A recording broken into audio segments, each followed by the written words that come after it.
আসসালামু আলাইকুম। আমাদের ঈশ্বরদী ফকিরের বটতলা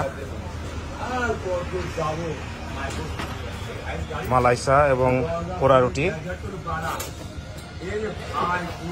মালাইসা কত ভাই? 30 টাকা। আর পোড়া রুটি 5 টাকা।